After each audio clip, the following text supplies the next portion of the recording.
end of the world. Zombies, open world setting, and we get to roam around this godforsaken zombie land on our trusty motorcycle? Hell yes! What's up guys, today we're gonna take a look at one of the most underrated games of our times, Days Gone.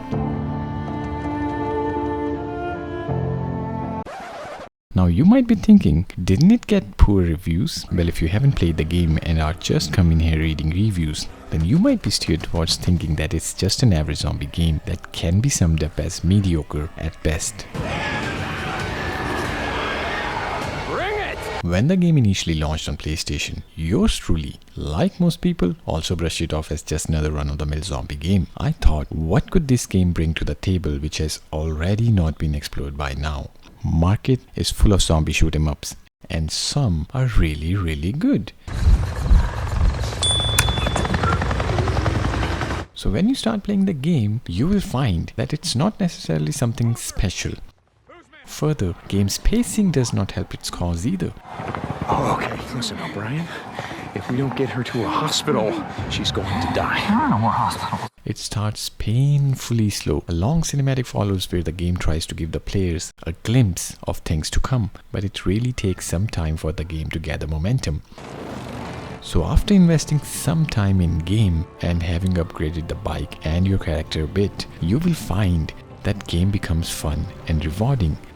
Now this does not mean it's a perfect game, but then it could be argued that perfection is a lot of simple things done right that end up culminating into something big. The game does not necessarily reinvent the wheel. It does not boast of some flashy in-game mechanics.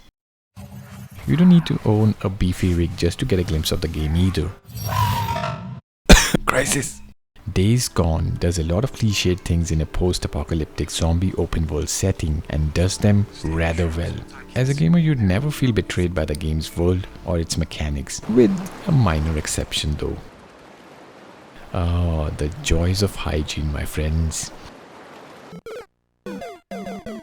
Without giving much spoilers, the game has a decent plot with story, starting with the basest of the objectives, you heading north with your biker buddy, and ends up becoming a convoluted mess of conspiracy theories and crazy military general hell-bent on creating a new world order. Game side missions are repetitive and not much to boast about. It's one of the biggest shortcomings of the game.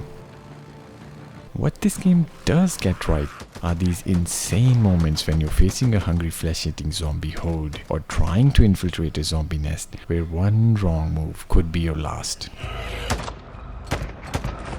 Shit! Now? Game shines in moments like these. These guys are the real stars of the game and are nothing like you might have experienced before. These guys are fast. Deacon can outrun them, but not forever, which results in some really tense encounters. I mean, even after having Deacon's stamina upgraded all the way to the max, one wrong move and it's game over. The devs purposefully made sure that you have limited stamina, which forces players to look for options other than the usual run and gun gameplay. Which basically means you are forced to use the game's environment to your advantage. Then AI behavior is some of the best I've ever seen. The horde never follows a straight line. Zombies will try to flank you from all sides, which makes the encounters unpredictable and fresh. Then the sheer number of these that the game can throw at you at any given point of time is remarkable. These zombies are the biggest strength of the game, and for some odd reason, these are introduced rather late in the game. See, I told you it's not a perfect game.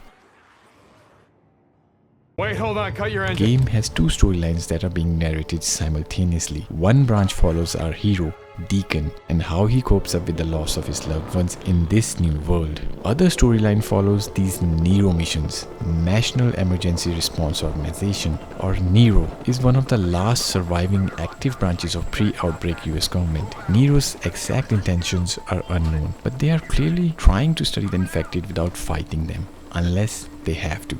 NERO missions are the ones that add mystery and charm to these side missions, as it feels like we're forwarding a completely different part of the story altogether. Researcher, what the hell they do? It casts a light on how the organization is experimenting with these things. Further, there are also signs that Nero is desperately trying to find a cure for the disease. These guys tend to be heavily armed, and we are tasked with just eavesdropping and collecting information Hold on. We can be friends now, can't we? without being spotted. These stealth missions add mystery to the lore, and I found these missions to be really interesting and would love to see these carry forward in the part 2 of the game. Deacon's story arc pretty much comes to a close in the first game, but there are certain questions that still remain unanswered, and the game really gets interesting by the time one finishes the Nero storyline. Further, there's a charm to the game's desolate world, which really gives off the vibe of being abandoned. It's rather well crafted and is relatively fun to traverse on bike, provided your bike is fully upgraded. When the game first launched on PlayStation, it was mired by performance issues, but kudos to the studio and Sony as they never abandoned the project. So we finally come to our burning question: why do we need part 2? Every one of us, man, woman, and child, are now homeless. Because the first one was really fun, and yes, it had its flaws, but it's not something that cannot be improved upon. Now, with the recent announcement of a remastered version coming to Grace PS5 pretty soon, I see a glimmer of hope that finally Sony might consider giving this neglected game a sequel that it deserves. I believe Sony needs to address this issue where they have a more than a decent game that sold well too, and the best part, fans love it. It has very good user review score, meaning if a sequel were to be offered with some improvements, it will be a hit. Only time will tell what Bend Studio and Sony decide, but if remaster version proves successful, it could mark a big moment for the franchise going forward. Also, with Sony cancelling Bend Studio's recent projects, there is a hope that studio could be in early stages of another project. What do you think of the game, guys? Do you think this game deserves a sequel? Share your views in the comment section. Thanks for watching.